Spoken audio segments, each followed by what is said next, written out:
howdy y'all. Welcome to another high-powered episode of the High Voltage Live Show. I'm your host, Willie Snyder from NEC Code, coming to you live from the Mile High City, joined by my awesome co-host, Mr. King James Stallcup, representing the Stallcup Electrical Education over there in the Big Sky Country, Texas. And look how we already have jumping in here already, man. We got... I'll be honest, I did not really expect too many people to show up tonight because the draft's starting right now. Oh yeah. So yeah, we're gonna do this. We're gonna do this podcast quick tonight. I want to go watch the draft. Sounds good. Yeah, me too. I'll be kind of having my eye on it, so I'll let you know if Cowboys get any kind of good quarterback or anything. They need to trade his ass. What they need to do, but hey, Yeah. whatever. Yeah, I feel you. Before we get started, I got something I want to show. Let me go over here. Let me go to share screen. I want to show everybody. I've been doing quite a few different things, and I think everybody will be pretty happy with seeing what's coming for the journeyman that we're going to be doing and everything. But let me put this on the full screen where everybody see it. Yeah, number 12 is pretty good to be picking at.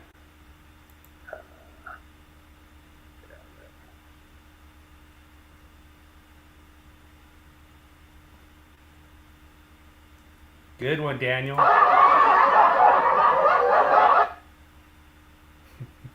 I got a new sound effect where everyone can laugh at King James's jokes.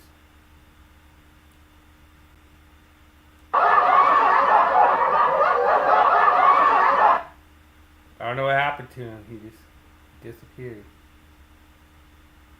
Kind of like the Cowboys quarterback.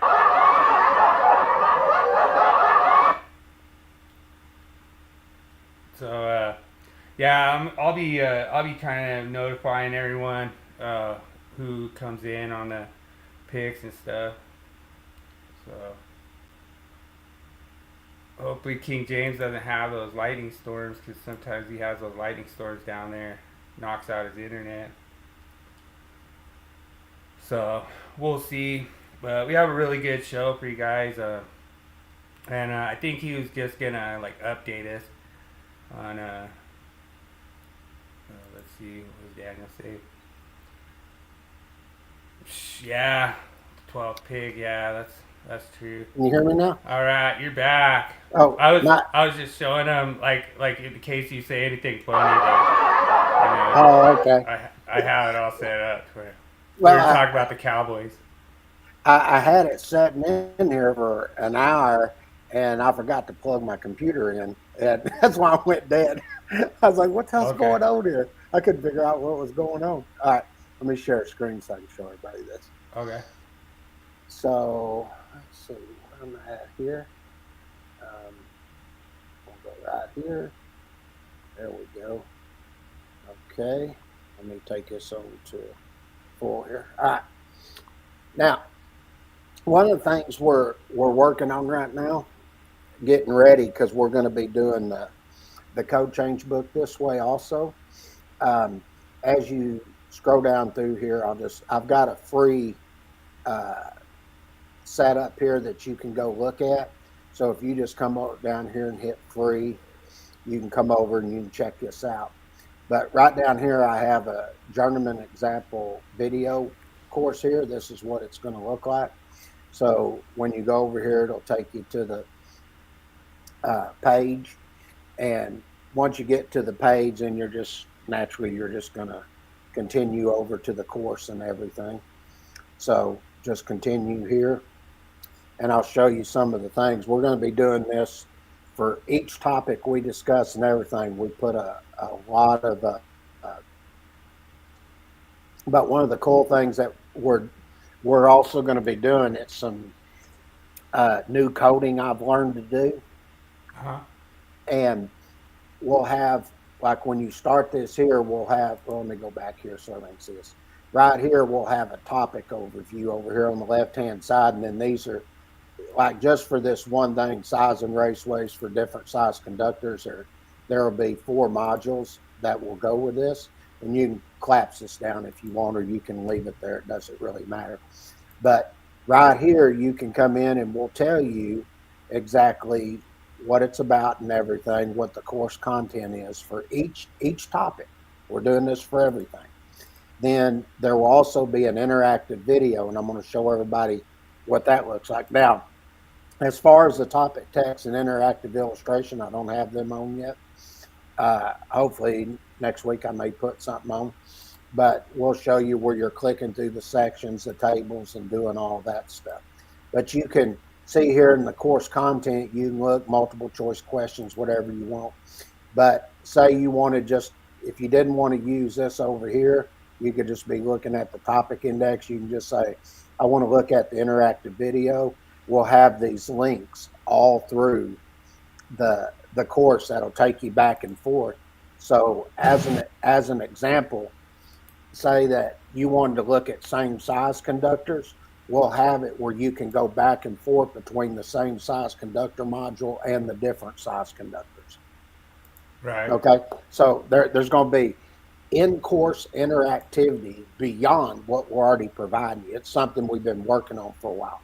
Another thing that we've done in the video is we also have chapter setups here. So if you wanted to click here where it said topic index, you can just click there and it'll take you over to the topic index, and you There can are two start methods playing there. to be considered when sizing. Or if you wanted to see the example problem, you can click over here and it'll take you to the example problem, and you just When start sizing playing. raceways, And we'll have a problem there that you'll see that you can work and all that. And then if you want to see the exercise problem, you can come over here and start that, and then you'll see where we calculate it. Now, one of the cool things is as you're going through this, and I'll just move it forward a little bit. Just let it play. the size, electrical metallic tubing required. The known values are 12 number 14. Now, if you see there, one of the things that we're going to have within the program, wherever we're calling something out, you're going to see where the highlight and everything takes place. This will be in the video. So if there's anything that we're going through we want you to know, it'll start telling you. So you'll get like a little ding here for when we're calculating something. AWG, So, PHW. Is that in the code change book?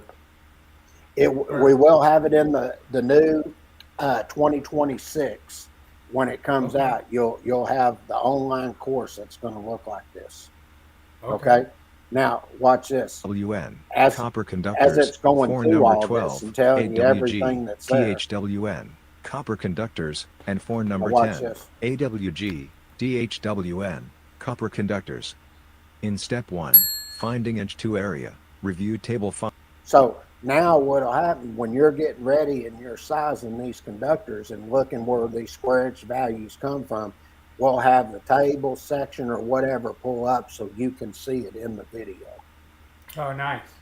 So Okay. that is a major upgrade and how we figured out to do this. Now, one other thing you can do here, if you want to do this on fuller screen, you can do it like this, or you can come down here and you can click full screen and it'll pop up this way. Okay, so you can increase sizes and do things like that. Now, as you're also looking at this, we'll have a multiple choice question here, and there's actually going to be more than just this one question. Okay, this is just doing a calculation, but we're going to ask you some questions like finding the square inch value for the conductors and things like that. We'll probably have 3 or 4 questions before you get in to start doing the calculation, and then when you get ready to start doing this, we'll have the question here. I already know. Well, I'll just say I know it's 1 inch, but we'll just say 1 1/4 inch. Okay, so I'll submit it, and we'll say okay, yes. It's going to tell you got it wrong. Then you can do the feedback report, and you'll see here that it'll come in, and we'll show you how that question was calculated. Nice. Okay. So is this part of the continuing education too? Yes. Okay. Well, for the journeyman, it won't be. The journeyman is where you're prepping to take your test, but we're going to set this up to where everybody can come in, and there's all kinds of information in here that you can do. We also put in here a quick overview reference here. And when you come over and look at this, we set it up to where we tell you what is Chapter 9, Table 1 used for. You can come through, you can look at Table 4, we tell you what it's used for, and then we tell you what Table 5 is used for. And we give you an example table here for 4 and 5. For Table 1, there's no example. That's just the table. So you can come in and read about all of this. It's just, basically we put it in there. It's to help reinforce what you're learning. Okay. Right. So this is going to be something new that you're going to see for the journeyman. And another thing I will point out, you'll notice here where it says topic, text, and interactive illustration. It's going to come in and tell you there's a problem here because we don't have it in there yet because it comes in as a SCORM HTML5 package. But when I have the illustration on here, like I was showing in the video, anywhere there's sections, tables, things like that, you can click through. But the cool feature that will be on, especially for journeyman and masters, is you actually can go in and fill in the blanks, work the problems and everything. There will be an answer key. You can check it. And then as you go through it all, then we got the interactive video, and we go through further explanations and things like that help you. And basically, it just comes back and reinforces everything. So Gotcha. You'll see here, like I've got one here that's in green here. There'd be another one that's above this for same size conductors. But when you look at this, there'll probably be like 23, I think so many's in there, maybe more than that. But you'll have 23 different topics here that is under this chapter that deals with designing wiring methods. And then you can come through, select whichever one of these you want. And then once you do that, then you'll have all of this stuff underneath it. Gotcha. So it's going to be a full built out thing. Now, when I get to the code changes will be designed exactly the same way. Nice. So that's why we've been going through and we've been trying to figure out what we want to do with it. So we're going to have a complete write-up.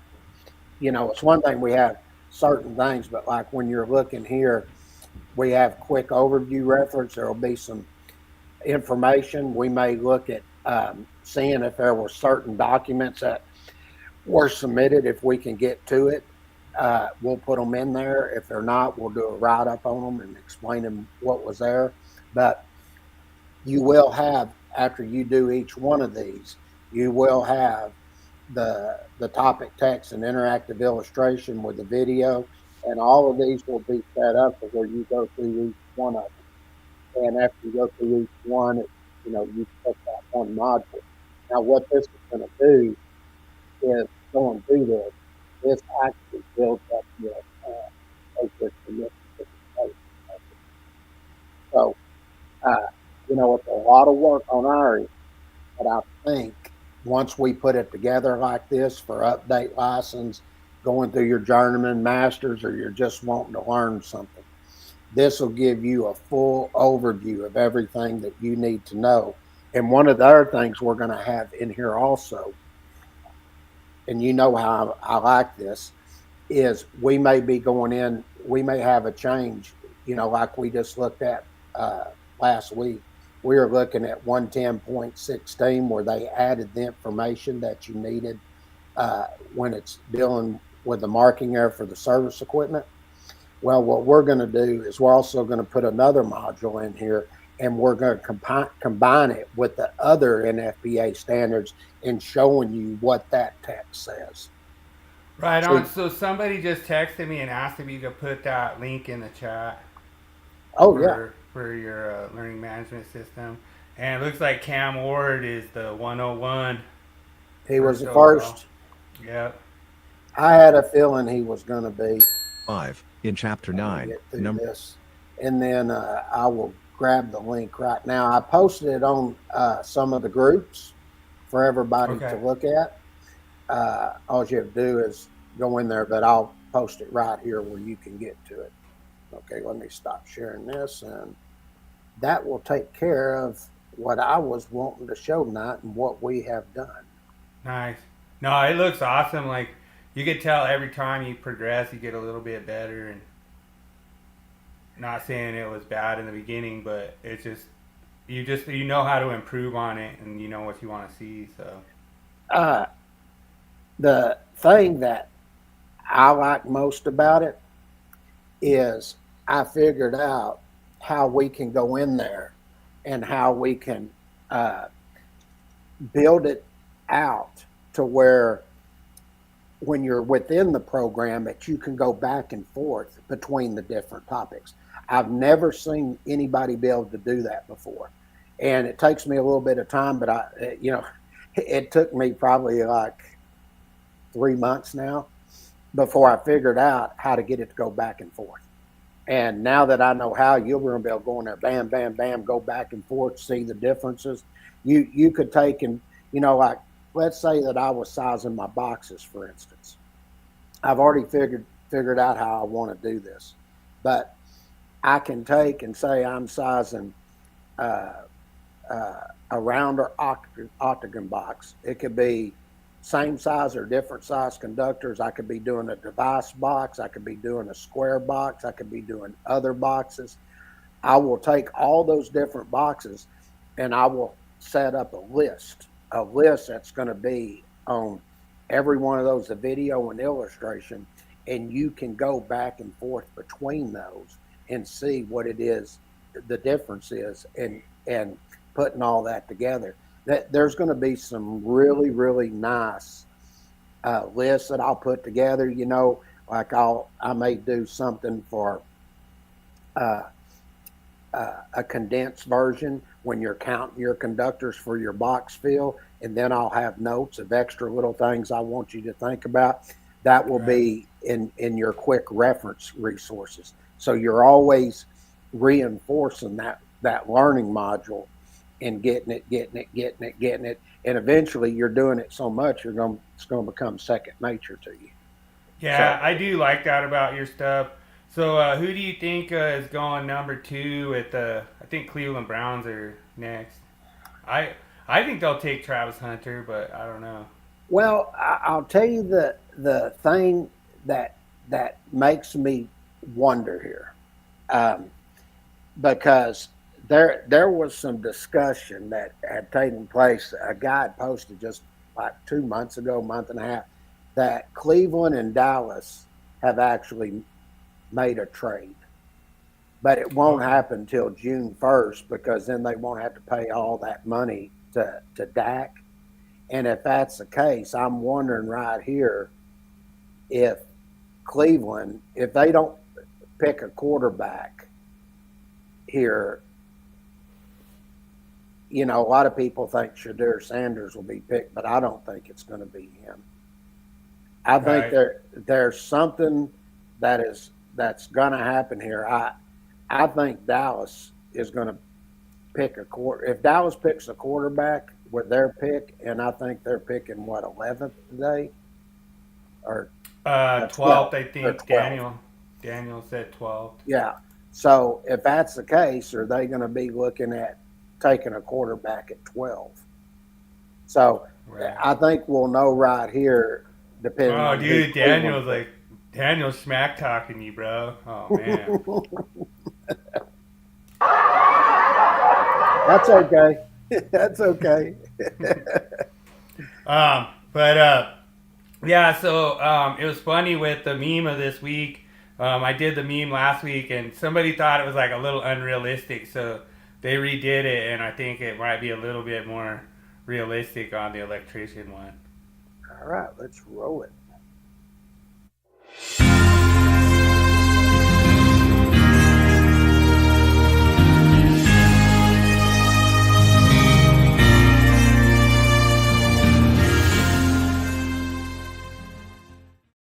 See, all you need is a hammer, a pair of linemen. It's the same as a hammer, a screwdriver, and a bender. That's it. That's funny. You got your whole tool belt right there. So that's all you need. Yeah, I thought it was pretty funny.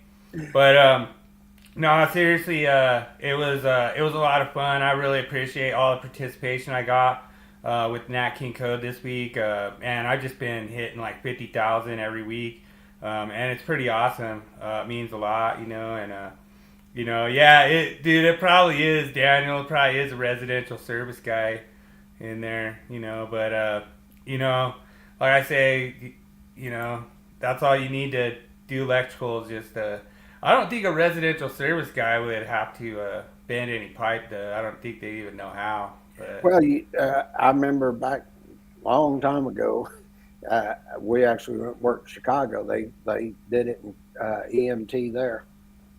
yeah, no, that's true. That's a good point. Everyone wonders about that. Why the NEC doesn't span into Chicago, and they basically adopted like their own code book. I think it's called Chicago Code, and they have their own code book, and there's a lot of different things you have to know working in Chicago. So yeah, could be a Chicago residential service guy. Well, Cleveland made a trade Okay. with the Jaguars. All right. Yep. There was So a trade made. Jacksonville's on the clock now, huh? Yep. I told you. I think Dallas has made a trade. Okay. There was a guy that was so adamant about it, and he's in the Cleveland area. He said that this is going to happen, and people are saying, that's a bunch of crap." I think it has. I think Dallas there's something. I think they got a trade or something that's happened. So Okay. we'll see. Looks like Travis Hunter goes to Jacksonville, pick number 2. Yep. So Cleveland must have traded with Jacksonville then. So Cleveland moved down to 5 then, right? Yep, looks like it. So we'll be kind of updating you guys on draft too, so you'll be able to talk electrical and keep up with the draft. You don't have to be in draft coverage. But as with no further ado, we'll go with the myth of the week. All right, let's roll it.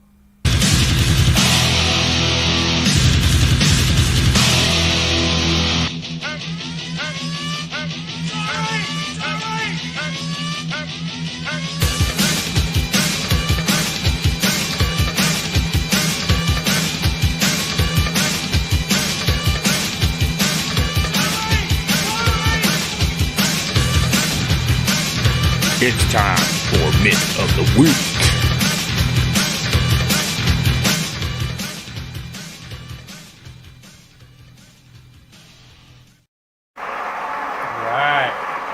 All right, thanks a lot. So this week's myth pretty funny. So I did a post where we were talking about GFCI and if it's required in a garage, and the guy didn't specify whether it was a receptacle or hardwired, and then a lot of people were saying that if you didn't have a neutral conductor, the code didn't even require you to have GFCI protection. That is 100% false, and so I wanted to get in there, bust this myth right away. Basically the way I put it was true or false. The NEC doesn't require GFCI protection on 250 volt rated utilization equipment dwelling unit if the unit doesn't employ the use of a grounded conductor. Typically there is another one that I've seen where they actually were saying that if it's a receptacle that's not accessible, then you don't need GFCI protection. So that might be another myth coming up in future weeks, but I want to kind of bust this one. And you see right away, James, I'm already at 151. Like, I never thought I'd get that many. I told you. Up there. But people just keep saying stuff, and so that's why I decided to do these. And it's a lot of fun. It's really cool to be like out on the job site. Somebody says, "Oh yeah, you don't need GFCI on that." And well, actually you do.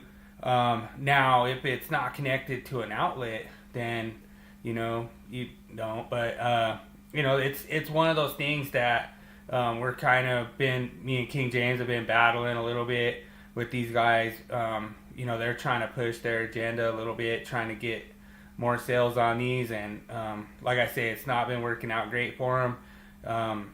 Like I say, there's a lot of cases where I think GFCI is a good idea. I think it does save lives. It's a proven technology. But I really think that there's cases where equipment should not be GFCI protected. So that's just my opinion. But at the same time, it's we've been kind of battling back and forth with this whole outlet argument, and it gets a little bit more complex when you get into situations like this, because they basically said that you might not even require Class A protection on some of these devices if they just pulled a neutral. So, that's where some of this argument stems from, is like, well, why do you need a GFCI breaker if you run equipment ground, And so that's where this kind of argument gets into a little bit, and the myth is actually busted. You do not need to use grounded conductor for a GFCI to function correctly. I think I remember you arguing about this too a while back too. Mm-hmm. So that's why I kind of wanted to run it too. Yeah, they didn't like me arguing with them over that. Yeah. But, that brings up another interesting point, and I wanted to point out that they're in the 2026 NEC, they're going to identify more precisely so everybody understands what a special purpose GFCI is, and this is where they're going to get into the Class C, D, and E, and telling you what they're used for. And when you go and look at that, they don't get in, you don't see anything in there talking about the neutral conductor or anything like that. So here's your Class C, here's a Class D, the exact same thing, and here's your Class C. Okay? Yeah, and this is kind of a little controversial too, because initially this was talked about, and they were saying that there'd be a code violation to use any of these types of personnel protection. But now that they got called out on it, now all of a sudden it's okay. So yeah, I thought it was pretty funny. That's one reason I brought this up, to show it, and then you go over and you look at what they did in 2026 for 210.8F. They tell you here in the last part of equipment supplied by an outlet. Now, that's what gets me, is the way they word this. If equipment supplied by an outlet, how can you supply an outlet if the outlet's at the equipment? Yeah. I mean, this makes no sense to me. But they tell you here, the outlet shall be supplied with GFCI protection. So, I just wanted everybody to see just what the new wording states, and if you agree with what they're stating here, because I've never seen an outlet supply itself. Yeah, and that aligns with the EBSE one in 62554. So, like that's the whole thing. You get Weed Man in here. He reads it the same way we all do, but it doesn't make any sense. So, Well, I mean, what? I don't understand what he's asking there. If equipment supplied by an outlet, how can it supply itself? I mean, you want to talk about reading 101? I mean, anybody reading that, how do you supply yourself? It's got to be an outlet there. Now, it doesn't make perfect sense. It makes perfect sense to somebody that doesn't want to be wrong. Oh yeah, I mean, the whole thing is, like, when you go look at 62554, it says where outlets are installed to supply EBSE. So you don't just have an outlet just install itself, That's right. It doesn't say anything about it. It says equipment supplied by an outlet. That means there has to be an outlet there to supply it. If you say the outlet's at the equipment, it's supplying itself. Yeah, it's the outlet that supplies itself inside its own compartment. Yeah. That is not rated for a wet location, by the way. Yeah. See, that's another thing that gets me, is they say, oh, well, you have, the listing and labeling has to follow the NEC. Okay, well, if you're going to use that argument, then that compartment there needs to be a weatherproof enclosure. Just like if I went out there and I put a box out there, you going to allow me to put a box out there that's not rated for a weatherproof location? True. No, you're not. Are you going to allow me to put conductors in there that are not rated for a weatherproof location? Nope. No, you're not. And that goes back to stating exactly what I've been saying all this time, is if I go over there and if you're going to call that the outlet by the code, that has to be a weatherproof location. Then they want to turn around and say, well, the listing and labeling of the equipment override that. Well, wait a minute. I thought that the listing and labeling falls NEC. Which is it? I mean, you can't pick and choose like that. And see, what's funny is he's going to quote a Chapter 3 reference, but then ignore other parts of Chapter 3. And then he's saying the wiring compartment can be used in lieu of an outlet. Well, I disagree with that. I don't think there's no outlet there anyway, but that's just where I'm at with it. Let's just say you go there, because I know what he's talking about. He's talking about where it's integral. Okay, that's what he's getting into. Now, when you go over and you look at 300.15 and you pick up B, it tells you, it says something on the lines, if you have an integral junction box or wiring compartment as part of approved equipment shall be permitted in lieu of a box. Okay. Right. So it is being used in lieu of that. Where in there does it say where I have an integral junction box or wiring compartment, it's being used as an outlet? I don't see it anywhere in there. Yeah. And that's, once again, you're picking and choosing what you want to use. It goes back to, like I said, it's a wiring compartment. It's nothing more than a termination. It's no different if I've had me I have a box that I've put together, say a little wireway, and I go in and I put some terminal bars in there, mount them and meet all the requirements, 312 and all that. And then I go in there and I make my connections there. That's a terminal bar. It's a terminal connection. That's all it is. And that's what that wiring compartment is. That's why they tell you it could be an integral junction box or wiring compartment.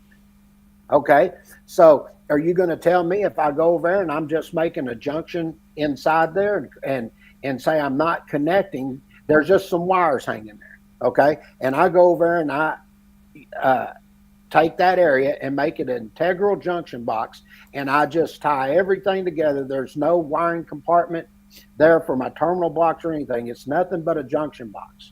You going to tell me that's an outlet now? Is that not the point where the... Yeah. I mean, it makes no sense. And it goes back to the things I've been saying. You're picking and choosing how you want to apply something. You're not using the code as a whole. And that's where all these myths and everything come from, because you got people like Jeremy that wants to put his 2 cents in the way that he thinks it should be when he doesn't even look at the whole code. He wants to pick and use certain parts. And that goes back to exactly what I was talking about here. It says if equipment supplied by an outlet, that means there has to be an outlet there to supply it, Jeremy. That doesn't mean the outlet's automatically put in once you have the AC unit and then saying that the equipment feeds itself. I mean, that just doesn't make any sense to me. Yeah, so it looks like Abdul Carter is the pick for the Giants from Penn State. I can see that. There was some talk he could have went first. Right. Yeah, so Abdul Carter. Looks like the Jets, I think, are up next. All right. Well, let's move on from this. I mean, like I say, it's real simple. We busted the myth, and you get haters like Weedman in here that just want to push their agenda, want to just try to push other people's stuff and not be wrong. And you're wrong, Jeremy, so that's what it is.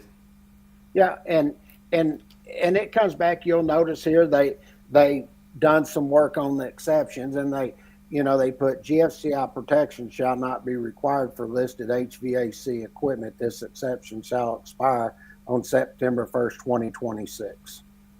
And then they go on exception number 3 and talk about a listed Class C special purpose GFCI protection.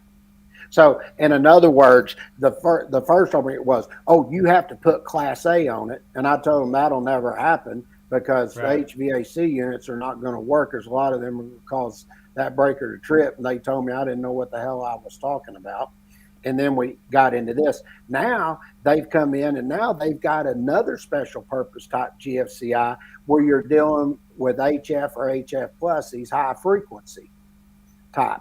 And these are not even developed yet. So they are actually developed, but they're not produced enough widespread to be implemented. But I did talk to Jeff Sargent. He said that they are invented, but they're not produced widespread yet.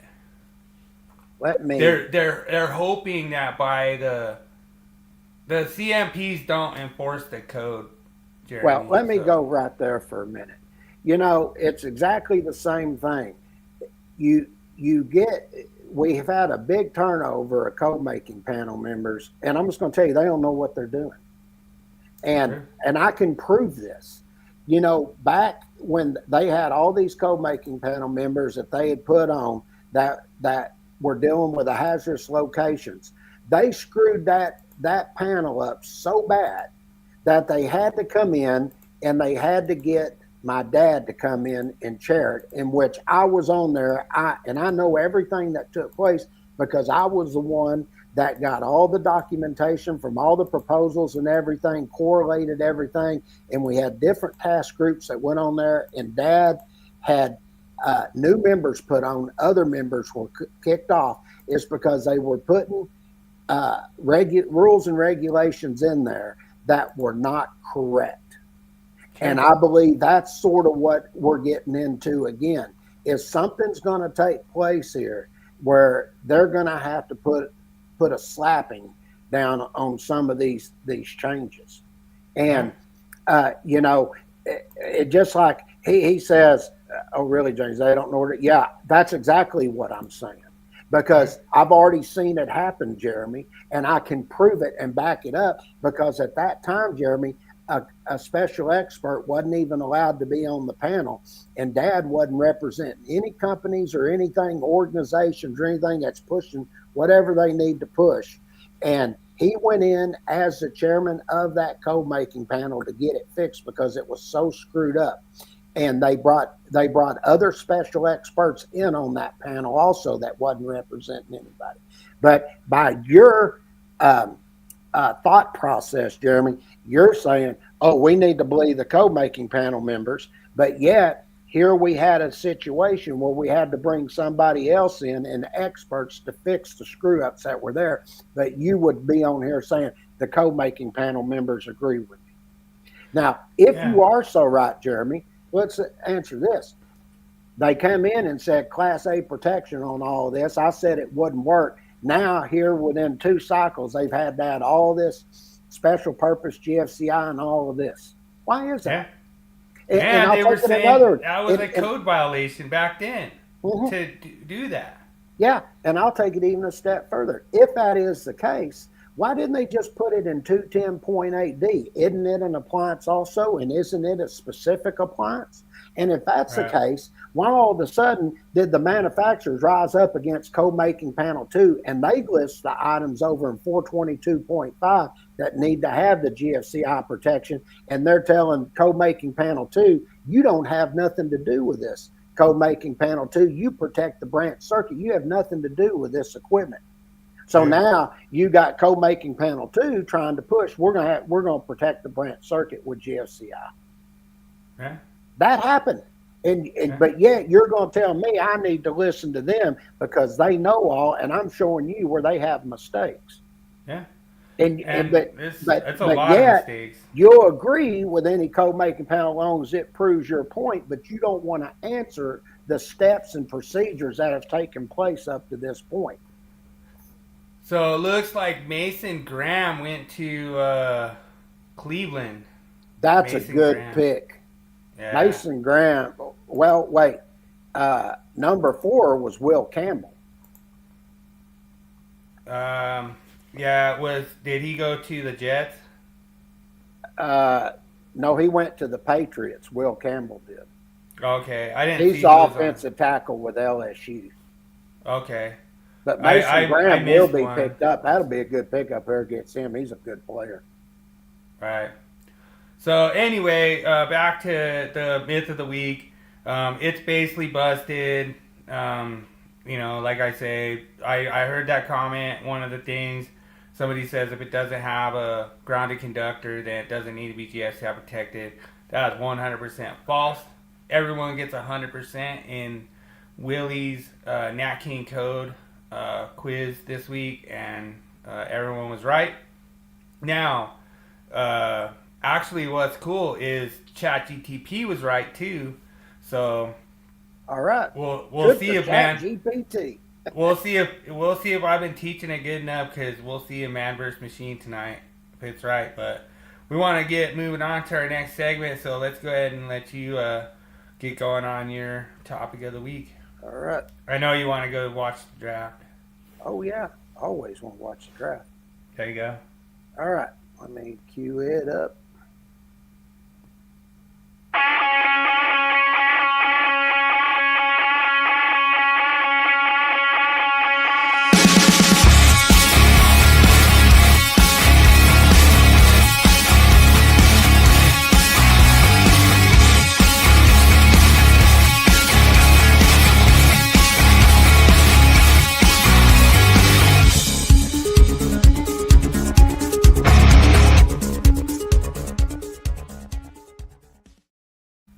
Okay, now when we get into looking at these, we're going to look at the new Article 120 that basically come from Article 220. And I did most of them. I think I got like 2 or 4 left that I didn't do this one because there was quite a few of them. So Okay. We'll finish those up next week. But this will show what has taken place up to this point. Now, Right. what they did, they added over in 120.5, they added a new subsection here, subsection E, and this was put in to help clarify that your continuous loads are not required to be calculated at 125%. And what this is put in here for is to clarify with the new informational note, that the 125% multiplier could be required for reasons other than continuous loads.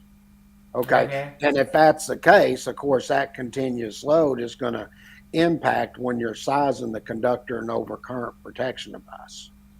Okay. Right. It might not influence the load, but it does conductor and overcurrent protection device. Matter of fact. And of course, Jeremy can answer anything. So, of course. I mean, that's somebody who says they know it all right there. Well, he thinks he does.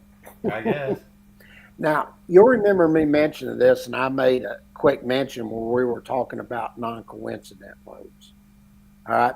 So it actually used to be 220.60. Now it's going to be 120.6. So it really is a new section. And they set this up and they put it in a list item here. Okay, when you're dealing with these non-coincident loads. Now, the first one, which we always dealt with, this is where you're dealing with your feeders or services.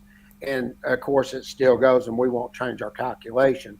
But 2 or more loads that are unlikely to be used simultaneously. All right. Then they got in and they said, well, you got another one here we need to look at. We need to look where you have it for branch circuits, feeders, or services. And it says where you have 2 or more loads that are prevented from being used simultaneously by listed type equipment. Okay. Right. So basically what they're trying to say here is these loads don't benefit from each other due to diversity because there are multiple loads and they're not being used simultaneously. So it doesn't matter if you're doing it for the branch circuit, feeder, services, whatever. You're still going to be looking at this that they're not being used simultaneously. So it was a clarification. All right. Okay. Then they add another one here dealing, well, really not a new one, but what they're dealing with here is where they're clarifying where you have your branch circuit loads. So what they did, they added a new section here, and this was added to help clarify the number of branch circuits that are serving general lighting and receptacles in a dwelling unit. And all they're telling you here, when you're doing the branch circuit calculations, they shall not be less than 3 volt amperes, which is the way we've been calculating for Right. A dwelling unit anyway. But you're going to see there's going to be some things change here in just a little bit. Right. But I just want to point out, this is in dwelling units, but this is only where you're calculating branch circuit loads. Okay? This is not services and feeders. Okay?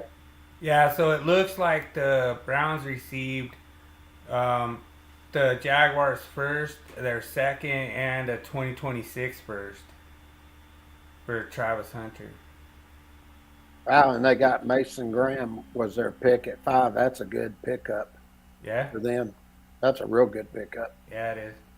All right. Then they come in and they made a revision here that's going to deal with your electric dryers, and they added here where you got an electric cooking appliances in dwellings and household cooking appliances used in instructional programs. So what they did, they relocated the parent text here, and they made a revision by relocating electric dryers, and then they added a new sentence here to not impact the requirement where you're dealing with electric ranges. Gotcha. That's all they did. Okay? So what I'm trying to point out here, you're going to have to get used to these sections here. It's basically what's happening here. Looks like the Raiders got Austin Genty.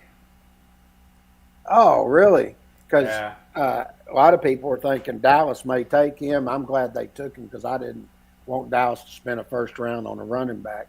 So that takes it out of Jeremy's hands. Yeah. Now, the other thing that they did here, this is just a revision, and this was to help clarify that the demand factors apply to all types of electric water heaters. So that's why you see in here they put instantaneous water heaters added in along with a commercial electrical cooking equipment. Gotcha. Okay? So that's a new one. That used to be 220/56. Now it's 120/56. So was that the 120 gallon? Yes. Or okay. Mm-hmm. Now another one here, and I brought this up today when we were talking. This is 120/57, and when we were calculating for the EVSC, we said you had to calculate either 7,200 watts or the nameplate rating of the equipment, whichever is greater. But it says for each EVSC served unless it's modified by 625/42. Right. So basically what this gets into, this gets into your energy management systems and your load calculations when you have multiple EVSC loads installed. Right. Okay? All right. And we got a good illustration and calculation to show what they're talking about there. Now, this is a pretty big change of things that took place here. This is where you got your existing dwelling units. And what they did, there's a sentence that's added at the end of this. It says, the percentages listed in table 120.83 shall be used for existing and additional new loads. The larger connected load of an AC unit or space heating, but not both, shall be used. Okay, that we were already doing that anyway, but the one that you'll see that's added down here, you'll see existing dwelling unit, they added an E down here on number 3, and it says EVSC supplied by individual branch circuits. Oh, wow. Yeah. Yeah. Oh, okay. I knew you would like that. Yeah. Okay. Yeah. I mean, they're making my point. That's exactly right. And then if you look here, you'll see where they've come in, and this is what you have to pay real close attention to as a table. Oh, one other thing I want to point out back here also. When you look at the general lighting load and general use receptacles, you'll see it's at 2 volt amperes when you're doing the calculating. That's a change. Yeah. And then right here is your percent of load in KVA, and they made a big change on all of this. Your first 8 KVA is 100%, the remainder is at 40%, but any new EVSC, new central electric resistant space heating, and all other new loads, these are the percentages you're allowed to take it at. That is a big change. Right. Okay. I agree. And then they did quite a bit of change in here where we're going to deal with multifamily, and mainly it comes down to number 2 here, A2, where you're dealing with the total demand, and it says if all the conditions and 12084A1, there's your conditions right up above it, are met, and if 3 or more single-phase 120 200-volt dwelling units are supplied by a 3-phase 4-wire feeder service, the total demand shall be calculated on the basis of twice the maximum number connected between any 2 phases. That's a pretty big change. Yeah. So you'll see when you come in and you get in the calculated loads here, look what it went to, 2 volt amperes. That's a big change in C1. It looks like our man Meanboo goes to the Jets. Out of, he's from Missouri. Oh, he's the offensive tackle, isn't he? Yeah. Yeah, he's the offensive tackle. Yep. Okay, so looking at that, that's where we're sort of set up on that, and that gets us through the topic of the week. Next week, we'll finish up the rest of it. So you're actually a coward for not taking a running back and giving up a first-round pick. That's what I'm taking by it. I don't know. I think you guys should have went for a running back, give it up your first round. Looks like Daniel's all down for it. You know, I mean, I don't know though, Daniel, like what cost. I think we should have a good running back right at 20 where we're at. I don't think we need a trade or anything. So I'm trying to figure out why I'm a coward. Who's he calling a coward? I don't know. I don't like he's the one that had to use like an alt for like 10 weeks of this podcast. You know? Jeremy's getting like those Democrats. He thinks if he throws around cuss words, everybody will think he's cool. I guess so. I don't know, but you know, like I say, we ready to maybe do the tool? Yeah, let me cue it up.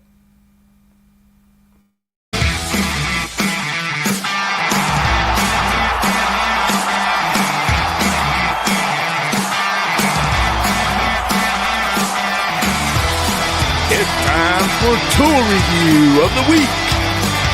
Sponsored by Electricians Only Tool Review and Nipex Tradesman.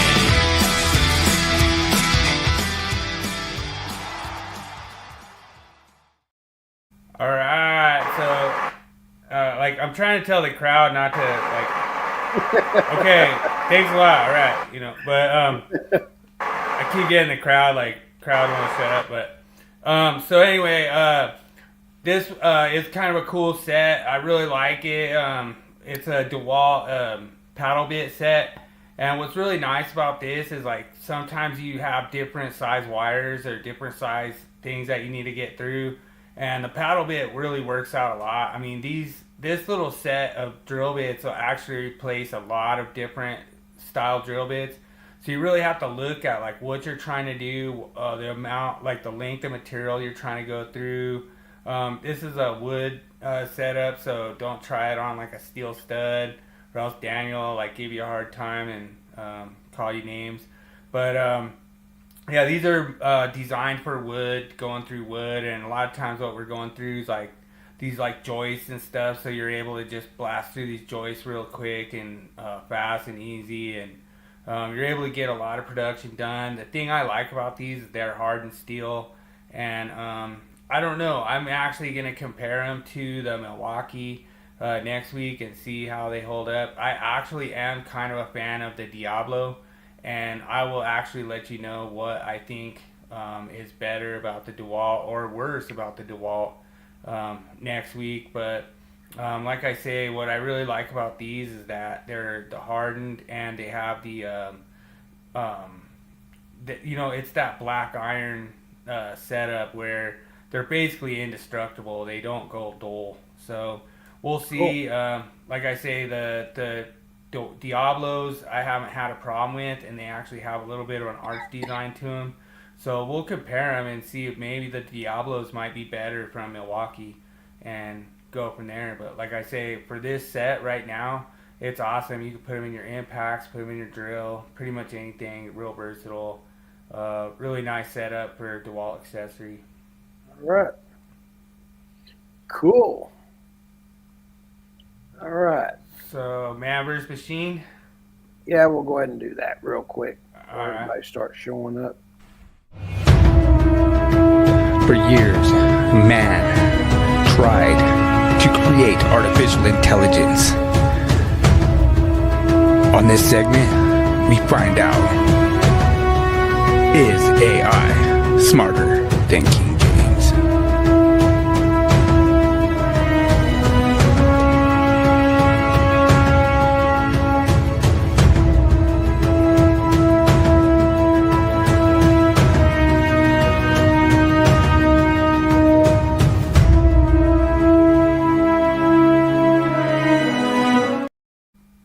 Alright, so this week I went super easy. I was trying to get ChatGTP a win this week, and you a win as well. I always try to get you a win. I never try to fool you at any of these.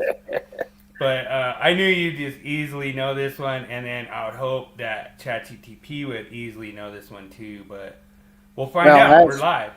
As we were going through everything, I went ahead and typed the question in so I could get it going quicker. Okay. So locations were well, that's Class 3 Division 2. True. I mean, Class 3 is ignitable fibers, and hell, I mean, you made that too easy. So let's go over. But I want to put an easy one. I want to put a softball out there for ChatGTP, and see if you guys can both get a correct answer. Well, I don't know that you both have had a correct answer. Maybe one this whole entire time. Yeah, I think so. Let me go to ChatGPT. There we go. Let me put it on big one here where everybody can see it, and then I'll increase it a little bit. And let's see what it says. Oh, you got to do the multiple choice. Oh, do I need to do that?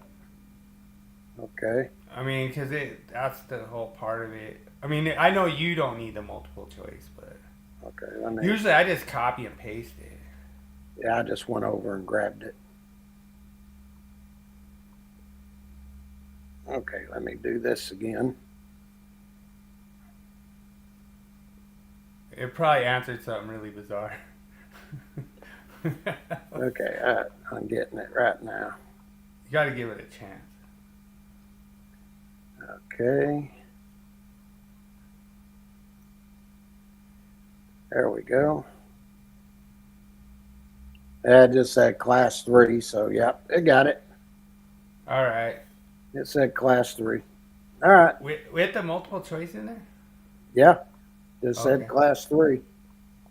Well, it got it wrong then, because Class 3 Division 2, so whatever.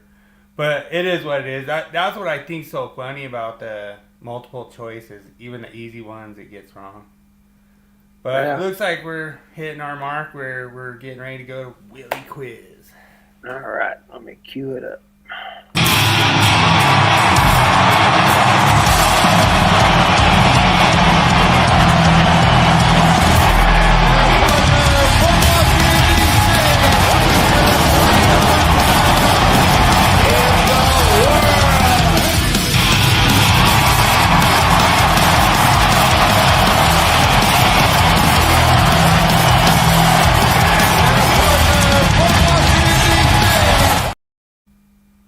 All right, the pick is in. Looks like Carolina went with McMillan out of Arizona. Ooh.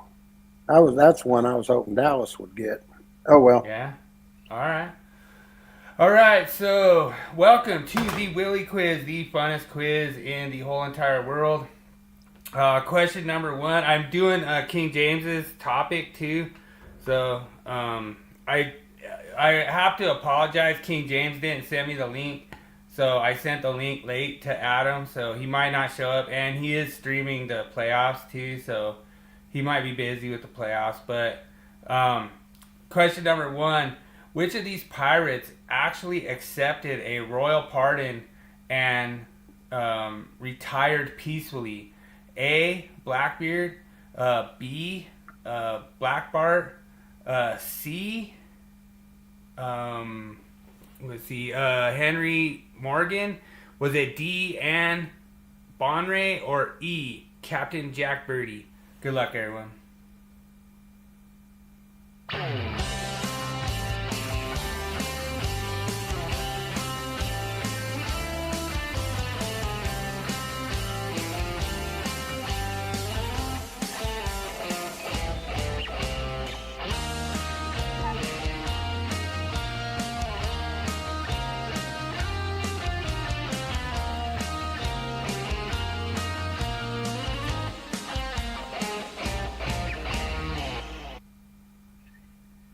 Well,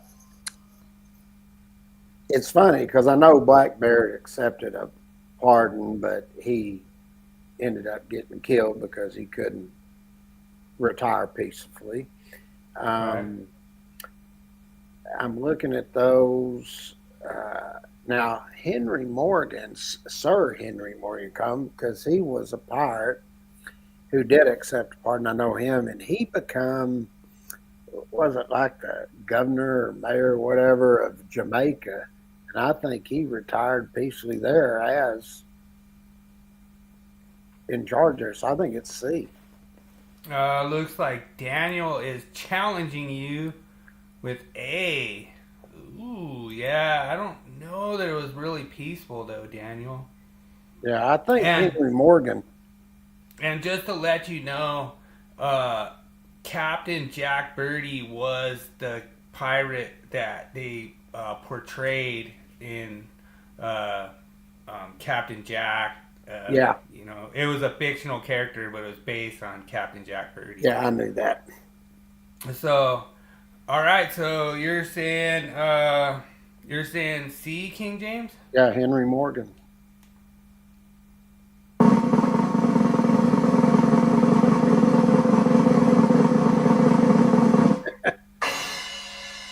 You are correct! And so King James gets the first answer correct. The only reason I knew a lot about that because I've been to Jamaica, and that's, how I am. I like to go down and read history about it, and they got stuff all over the place down there. I'm starting to think of why you picked this as the topic now. All right, I should have been Pirates of Canada. You wouldn't have never got any of them. All right, so question number 2. The pirate known as Black Bart captured how many ships during his career? Was it A, about 50, B, around 100, C, over 400, D, less than 30, or E, less than 200? Good luck, everyone.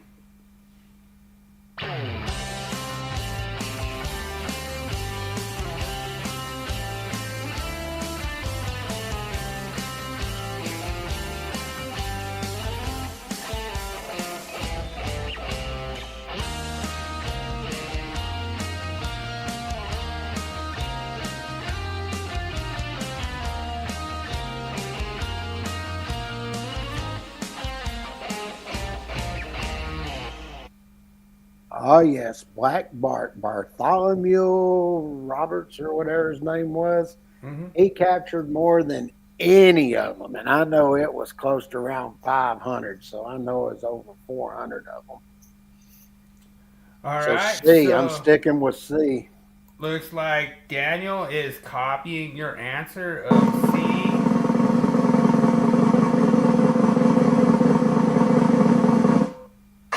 You are correct. It was over 400.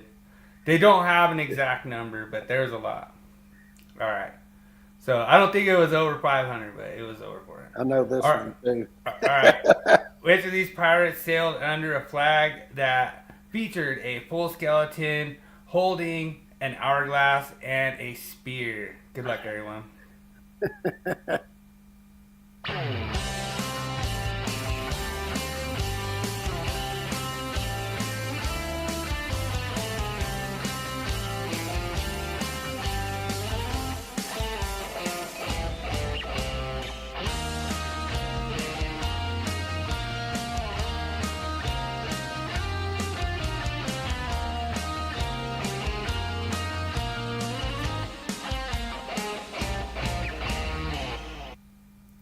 Dude, I told you it was easy. I told you I'd make it easy. I wasn't sure about the hourglass, but I know he had the spear in his, and that was Blackbeard.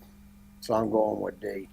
All right. Well, this is like the first time I've ever actually seen Daniel try to copy your answer. Daniel is going D as well. And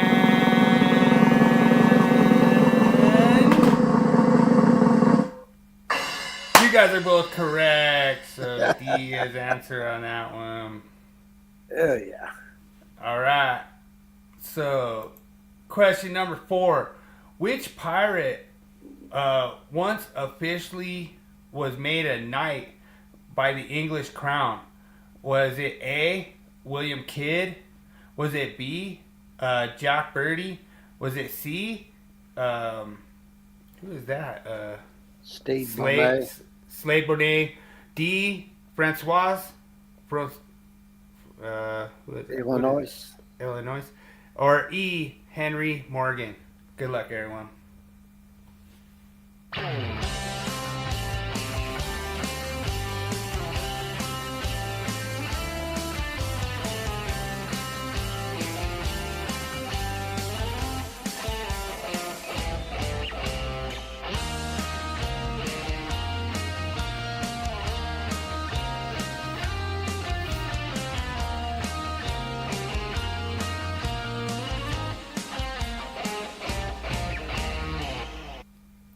Looks like Calvin Banks. Looks like Calvin Banks is a New Orleans Saint now. Calvin Banks is a good pick. He'd be a good offensive tackle. He played for Texas. Yes, You sir. know, I was thinking about this one, and I think he was knighted. But I also know he was a governor or something like that at Jamaica, whatever they call it. And I think he was one that was knighted because of what he had done there and led a peaceful life. So I'd have to go with Henry Morgan here. Well, you know, E is never any of my answers, but we will find out.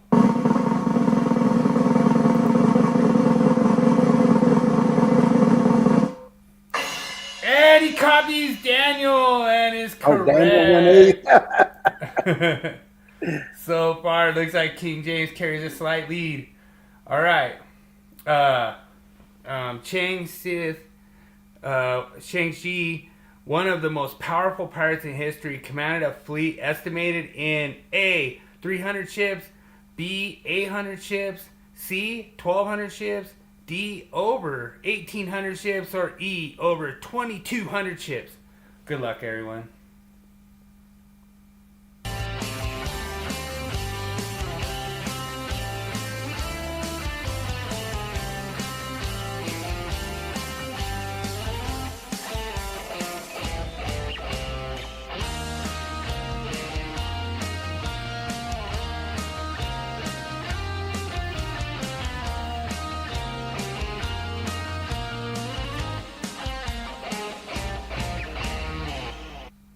This Now is an this interesting one because Ching Shi, she was a female pirate. I know Right. about this one. She was actually a prostitute Okay. before she became a pirate, and I know she commanded a ton of freaking ships. It's D or E, and golly, well, you already gone E. And you just went E. I'll go D since you already went E on the last one. But she All was right. a prostitute. I know this or about her. I'm just not sure on the ships. So Daniel's going D. So there's no way that Daniel could win if he is.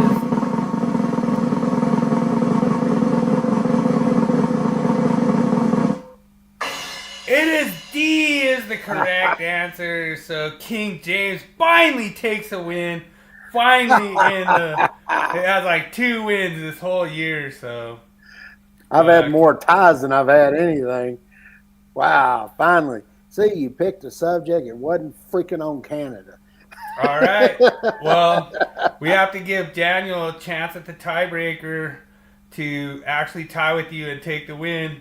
All right, what is it? So, how many? So, it's really funny. Oh, dude, Daniel's like, say it's rigged.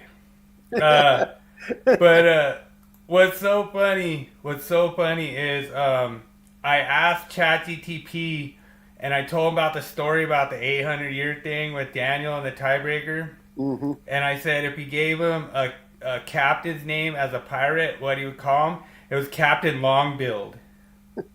Captain Longbill. So That's right. it was pretty funny. All right, so throughout the whole entire history, how many tons of gold and silver did Spain estimate they lost due to shipwrecks and piracy?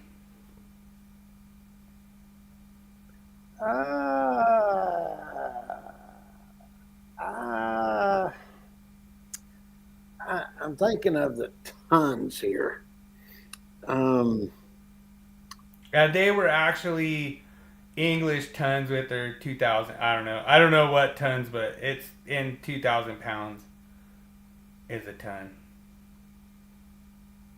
I think I don't remember them talking about tons, but I thought I saw something one time that said that they had lost like $5 trillion worth of gold and shit like that.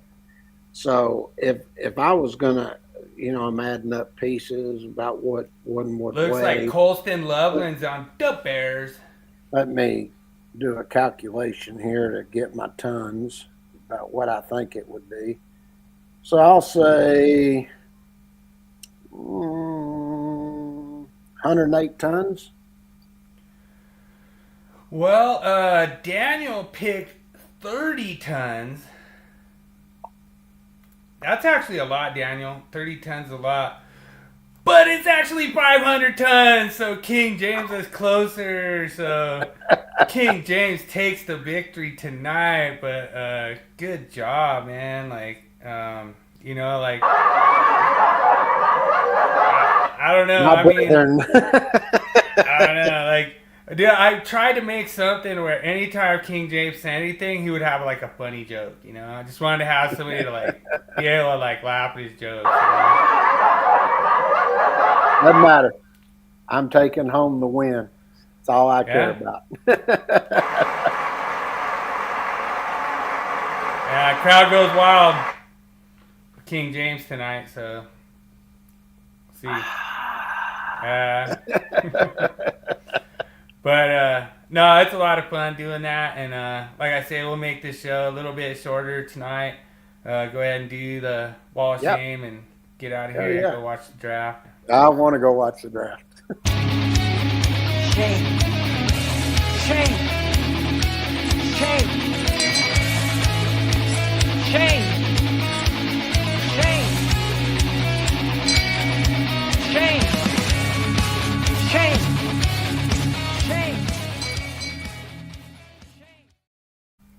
Dude, Okay, you'll love this one, man. This one's hilarious. Let's make it quick because the Cowboys are going to be picking here in a little bit. Yeah, it's all good. Oh, wow. The thing that blew me away the most about this was how all the fire alarm conductors were all painted. Yeah, that's amazing that running that conduit. Like, I could see putting like a cover on that so that you don't get all your stuff painted, but like obviously the pipe didn't. The pipe got painted inside there too. Like that was what really actually I was impressed about was how the paint. Like this is like a painter's like advertisement. They could go. And we paint it all, baby. Yeah, Daniel says we call that a pass-through pipe. Yeah, and we wonder because I've seen this before, and I wonder if they're trying to like avoid the different class wiring, like passing through the box, whatever. Mm-hmm. So they don't have to set another box. But I don't know why you just don't offset around it, But too lazy. That's all it is. Yeah, but no, that's a good comment, Daniel. Like I say, this actually has happened for a bunch of times on different dude, that's really good. Like, what's the box build calculation on 3/4 pipe going through there?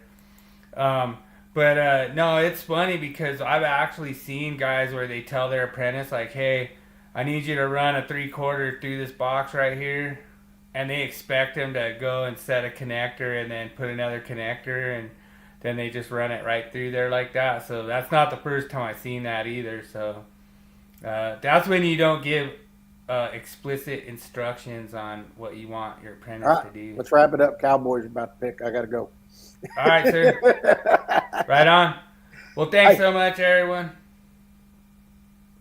Thanks, everyone, so much for joining. I appreciate it. And King James appreciates it. And as always, remember, make every day an easy day.